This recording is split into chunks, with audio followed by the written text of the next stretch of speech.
In this video, I'll be showing you how to delete an app on Samsung mobile, simple and easy. So there are two different ways I'm going to show you guys in this video. So the first is we are just going to long press the app and try to delete it. So we long press the Pi Droid. Good. You see uninstall, then we uninstall it. Simple and easy. Yeah, you see the uninstall there. So now let's try move to the second option, which is moving to our settings to do that. So we move to our settings. Good. On our settings, we just scroll to the bottom and you should see apps under the device care. Good. Select apps there. Your apps should load here. So on this section, you can clear the apps cache and everything. I think that's also something people search for, which I'm going to make a video on that. So good. You can see uninstall here. Just tap on the uninstall to uninstall the app and you're good to go.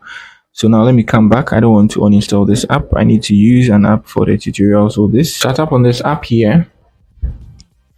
Good. So to delete the app, I just tap on the uninstall. Good.